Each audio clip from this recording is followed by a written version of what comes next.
안녕하십니까, 은하철도 999입니다. 오늘도 이 열차에 올라타신 여러분 환영합니다. 자, 오늘 역시 건강에 대해서 한번 알아보도록 하겠습니다. 시크릿 건강 핸드북의 내용 중에 조리도구에 관련된 이야기가 있습니다. 조리도구가 건강을 해친다? 이게 무슨 말일까요? 많은 주부들이 건강에 좋은 유기농 식재료에는 돈을 아끼지 않으면서 그 재료를 조리하는 냄비나 조리도구는 별 생각 없이 구입한다. 냄비의 선택이 가족의 건강에 치명적인 위험을 가져올 수 있다는 사실을 모르기 때문이다. 만약 조리도구를 신경 써서 사용하지 않으면 우리는 집에서 식사를 할 때마다 조금씩 우리 몸을 병들게 하는 셈이다. 중금속이 나오는 냄비. 최근 자연 속에서 살아가는 사람들을 다룬 TV 프로그램들이 많이 생겼다. 그런데 그 프로그램을 보면 산에서 채취한 약초나 산나물을 양은 냄비에 펄펄 끓인 물에 데치는 장면이 자주 나온다.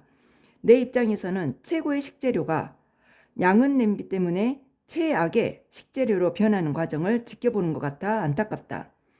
아무리 좋은 식재료도 냄비나 조리도구에 문제가 있으면 소용이 없다. 냄비의 중금속이 인체에 미치는 영향과 무공해 냄비를 선택하는 요령을 반드시 알고 있어야 한다. 알루미늄이 치매의 원인이라는 사실은 지난 20년간 많은 연구 발표를 통해 상식이 되었다.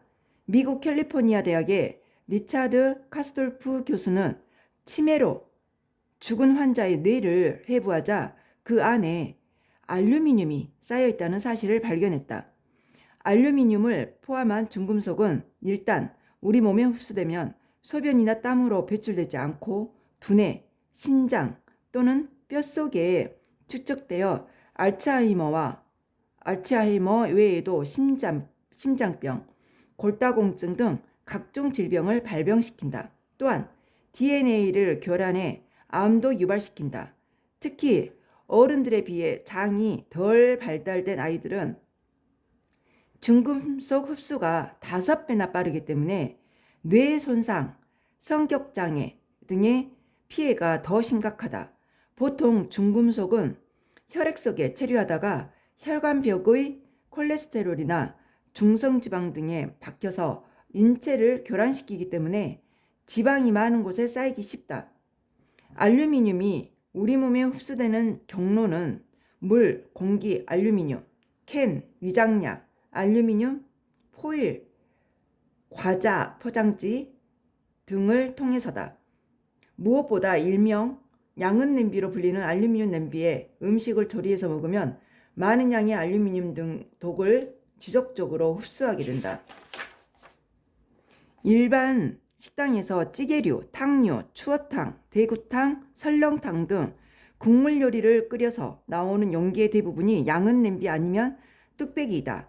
실제로 산성인 채소를 물과 함께 30분간 조리하면 냄비와의 화학작용으로 인해 1리터당 300mg의 알루미늄이 우러나온다. 특히 소금이나 장류를 많이 쓰는 김치찌개, 된장찌개를 조리할 때는 더욱 잘 우러난다. 설렁탕, 갈비탕에 중금속이 많은 이유. 문제는 우리 몸이 하루에 배출할 수 있는 알루미늄 양이 15mg에 불과하다는 점이다. 나머지는 고스란히 우리 몸속에 쌓인다. 그렇다면 과연 한국 사람들이 많이 먹는 음식에는 어느 정도의 중금속이 나올까? 이하여대 식품영양학과 이설의 교수 연구팀은 설렁탕, 갈비탕에 중금속이 많다는 내용의 논문을 발표한 적이 있다. 서울 105개소 대중음식점으로부터 음식을 수거해 납, 카드뮴 등 중금속 성분을 분석해 본 결과 설렁탕, 갈비탕에 중금속이 가장 많이 들어있었고 육개장, 된장찌개, 비빔밥 순서로 적게 들어있었다고 한다. 즉 오래 끓이는 음식일수록 중금속 함량이 높았다. 어떤 음식점들은 알루미늄 통에서 하루 종일 끓여서 진한 탕을 만들어낸다고 자랑하지만 국물이 진하다고 그냥 먹을 일이 아니다. 요즘 많이 쓰는 테프론 코팅, 불속 코팅, 마블 코팅의 조리도구는 음식이 들러붙지 않게 알루미늄 위에 특수 코팅을 한 제품들이다. 하지만 가열할 때 유독가스를 방출하고 코팅이 벗겨지면 알루미늄이 음식물에 녹아 나오기 때문에 건강에 매우 좋지 않다. 테프론이나 불소, 마블 등은 모두 석유계 물질이기 때문에 고온으로 가열하면 각종 유해 화학 물질과 중금속이 녹아 나온다. 대부분의 가정에 코팅 프라이팬 한두 개는 있을 것이다. 달걀 후라이나 전, 부침 등을 조리해 먹지만 이런 제품 역시 쓰지 않는 것이 좋다. 미국에서는 이미 2015년부터 불소 코팅 프라이팬은 판매할 수 없게 되어 있다. 무쇠 냄비도 유예하기는 마찬가지다. 무쇠는 표면이 매끄럽지 않아 깨끗하게 씻기 어렵고 힘들고 녹이 너무 잘 쓸어 관리도 힘들다. 뿐만 아니라 우리 몸에 무쇠 성분이 흡수되어 알루미늄처럼 치매나 심장병 등을 유발할 수 있으니 사용하지 않는 것이 좋다.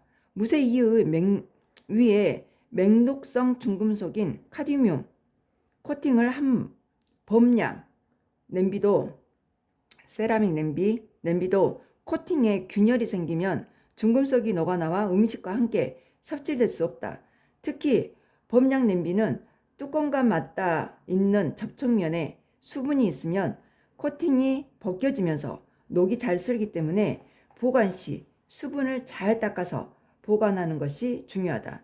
유리그릇은 1500도, 1200도 이상의 고온에서 구울 경우에는 안전하지만 유리 종류에 따라